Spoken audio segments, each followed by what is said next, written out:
Today is a very sad day, not just because the Philadelphia Eagles season ended in disastrous fashion last night to the Tampa Bay Buccaneers on the road in the wild card round, but all-time Eagles legend Jason Kelce is retiring. According to reports, after the Birds' 32-9 loss to the Buccaneers, which was just so ugly, and for Jason Kelce to go out like this, it really just put salt in the wound. He told his teammates that he is in fact going to retire. Here's the tweet from Mike Garafolo of NFL Network that Jason Kelce informed his teammates after last night's loss that he will retire. As Adam Schefter also said, Kelce's emotional final few moments on the field in which he hugged longtime offensive line coach Jeff Stoutland wrapped up a 13-year, 7-time Pro Bowl, 6-time All-Pro career. And we talked about this during the post-game show last night following the watch party, that when the camera panned to Jason Kelce on the sideline,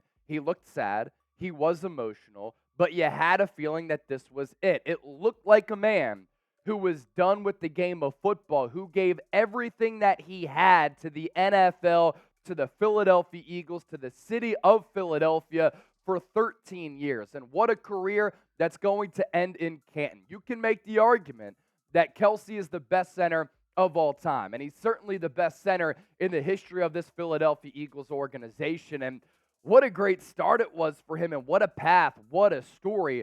Drafted by Andy Reid and company in the 6th round out of Cincinnati all the way back in 2011. He spends 13 years with the Birds in the Midnight Green, helped bring this city the only Super Bowl that they've won, Super Bowl 52, over the New England Patriots in the 2017 season, made it to the Pro Bowl 7 times, and was a 6-time first-team All-Pro. And Jason Kelce really deserves it all. And if you're feeling emotional out there, just like me, those are proper feelings, because there will never be another athlete in the city like this again. And there will never be another Eagle like Jason Kelce again. And because of that, I think that Philadelphia should retire the number 62. He should get a statue outside of Lincoln Financial Field. He should be inducted into the Eagles Hall of Fame. And at some point when he's eligible, he's going to be an NFL Hall of Fame member as well. And how we'll remember number 62. Best Eagles center by far, and it's not even close. Best center certainly of this generation, maybe of all time, although some historians might say it's somebody else. And what Jason Kelce was the epitome of what an Eagle should be. Tough, gritty, passionate. He cared. He was durable. Bring your lunch pail to work type of person. The ultimate leader who would make any type of sacrifice for the team, the coaching staff, the city. And he was the face of this organization. And you can rarely say that about an offensive lineman or a center. And there will never be another Jason Kelce again. I'll never forget when I was by the steps of the Art Museum in February of 2018 during the Eagles Super Bowl parade, when we were throwing beers to all of the Eagles players on the floats as they went to the Art Museum, which then led to this memorable and legendary and passionate speech from Jason Kelce in the Mummers gear. Hungry dogs run faster. That is now a moniker that is spread far and wide across all of Philadelphia, but for Eagles fans everywhere. And that speech goes down as maybe one of the best championship speeches that we will ever see as well. And it is pretty wild that Kelce ended up being a famous center. You think about the marketability of football players, it's always a quarterback, obviously, number one, running backs, wide receivers, defensive ends, but Jason Kelce made being an offensive lineman cool. And not a lot of people are going to be able to say that. So show up and show out. If you think that Kelce, the greatest center in the history of the NFL, then I want you to hit that thumbs up icon and like the video. Still plenty to get to here on the show, because the only thing that we've known over the last 13 years, number 62, snapping the football to whichever Eagles quarterback is under center or in the shotgun.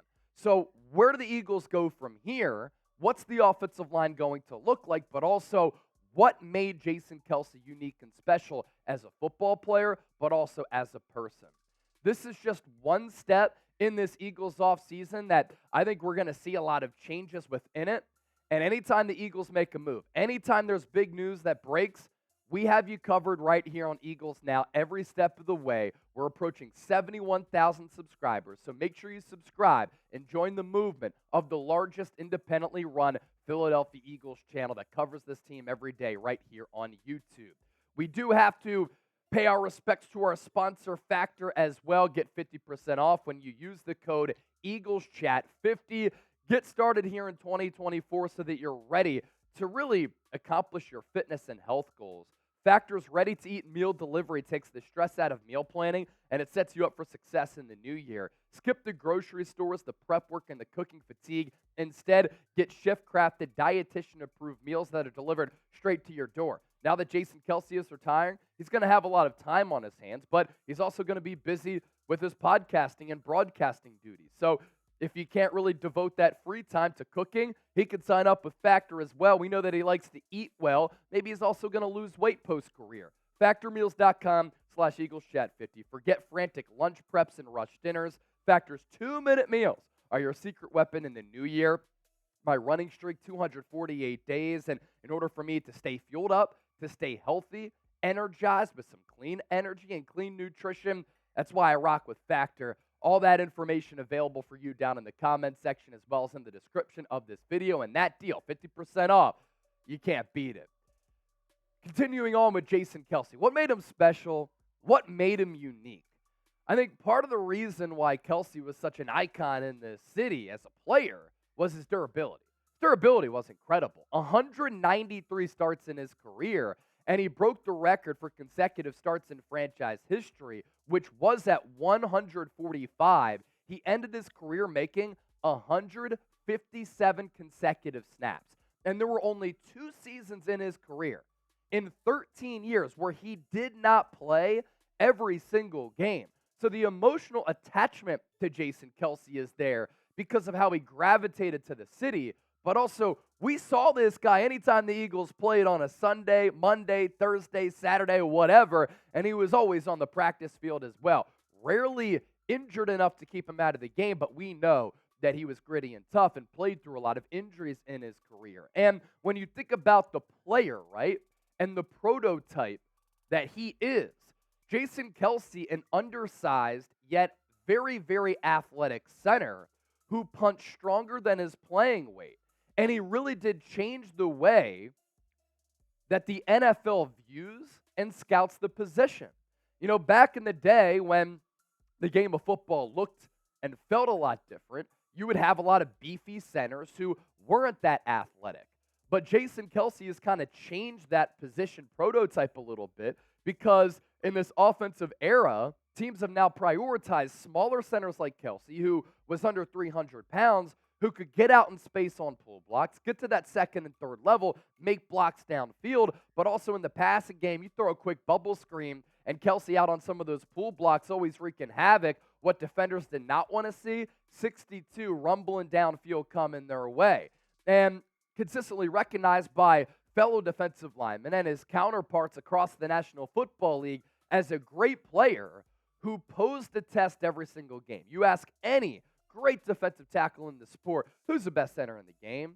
When you go up against the center, who do you know it's going to be a long day against? They're going to say number 62 for the Philadelphia Eagles in Jason Kelce. And also outside of the lines, in the locker room, but also, of course, on the football field as well, Kelce's leadership could never be denied.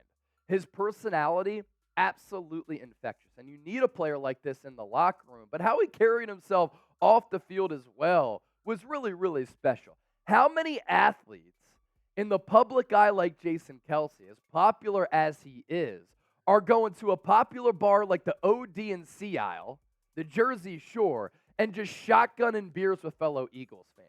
That's why I say there's never going to be another Eagle like Jason Kelce ever again. And again, you go back to him making the center position popular and cool, he's going to go down as my second favorite Eagle of all time. When the Kelly Green jerseys came out this offseason, I wanted to get a legend for a jersey that I know I can rock that jersey forever, and it's going to be timeless. Of course, I went with number 62, Jason Kelce, who is one of the highest sold and most popular Eagles jerseys among all players on this team. And for me, second favorite Eagle of all time behind another legend in Brian Dawkins. And you think about Dawkins and Kelce, very passionate football players. They loved the game of football. They gravitated and related to the city. People could look at them as one of us. And their two paths, their meaning to this organization, very similar. And we're going to think about Dawkins and Kelce in a very similar light. Now, as for what's next for this football team, obviously a lot of storylines, right? Jason Kelce didn't really give Nick Sirianni a ringing endorsement. He was asked if Sirianni is going to be back as head coach and if he wants him back as head coach, and he said, I didn't know that he was going anywhere. He did not really go to bat for his head coach. So that's going to be a change. Roster changes, coordinator changes. If Sirianni is back, head coaching carousel could be underway here in the next 24, 48, 72 hours. As for the offensive line, though, with Kelce moving on, whether it's Sirianni or a new head coach, it's not going to be Kelce manning the center position. So what happens next? We know that in the draft 2 years ago, the Eagles drafted Cam Jurgens out of Nebraska to be Kelce's future center replacement. And Kelce actually played a role with the front office in scouting and selecting Cam Jurgens. Jurgens was the guy that Kelce wanted to replace him, which is a pretty cool story because he went step for step with Howie Roseman in that front office to really give him some much-needed information for who he felt as though could replace him at whatever point he decided to retire. So I'm thinking this is going to be the Eagles' offensive line here in 2024. Jordan Mailata, still a very good left tackle, but some of the penalties this year came at really, really bad times. He has to play better. He has to clean that up. You're still going to rock with Landon Dickerson at left guard, who could be due for a contract extension at some point. I think that Cam Jurgens is going to go from right guard to center and taking over for Jason Kelce. Tyler Steen played every single game at Vanderbilt and Alabama as a left tackle, but when the Eagles drafted him, they listed him as a guard, and he got that work all throughout the preseason, played a little bit of guard this year when Cam Jurgens was out, although the Eagles then pivoted to Sua Opeta. But when Landon Dickerson got hurt, Tyler Steen was playing a little bit of guard. And with Jeff Stoutland, the best offensive line coach in the NFL, hopefully he doesn't leave as well, because that would be another massive blow on this offensive line. Hopefully he's going to be able to develop Tyler Steen and turn him into a good player. And then Lane Johnson has said, I still got gas left in the tank. I'm going to return. And he's going to hold down the anchor at that right tackle position. So from left to right, I'm thinking it's going to be Mailata, Landon Dickerson, Cam Jurgens, Tyler Steen, and then Lane Johnson. But in the draft, not only is Philadelphia going to have to address corner, because bringing back two corners and giving them extensions and new deals at 30-plus years of age is against what the Eagles have done. They did it with Darius Slay and James Bradbury, who can't pack his bag soon enough. They're going to have to address linebacker. They might have to address safety. And I think they're going to have to address offensive line because Lane Johnson not getting any younger. He's just getting older. And you have to figure out, are you confident in center and right guard moving forward? I was pretty impressed with what Jurgens was able to do in his first season, playing out of position at right guard as he was flanking Kelce and Lane Johnson. With that, I ask you this. What do you think? Can the Eagles be elite once again in 2024? E for elite, or do you think that this problematic trend and end of the season, having lost 6 of 7, is going to continue? Type B for bad. And coming up this week, programming alert, we will go live tomorrow on Eagles Now. And this week, this is the type of content you can expect. Eagles' perfect offseason plan. Will Nick Sirianni get fired? If he does, we're going live, and we're going to give you some candidates. We have some coordinator replacements if Sirianni comes back and moves off of Brian Johnson, as well as that Sean Desai, Matt Patricia combo, and, of course, the free agency outlook, externally as well as internally. You want to talk Eagles, hit me up on X, formerly known as Twitter, as well as Instagram at Chase_Senior. Also, feel free to shoot me an email, chase@chatsports.com. Jason Kelce has retired. Man, this is a gloomy day. Going to remember him as one of the best players in the history of Philadelphia sports. And don't forget to subscribe because we have you updated and in the know with everything going down on the Eagles front this offseason.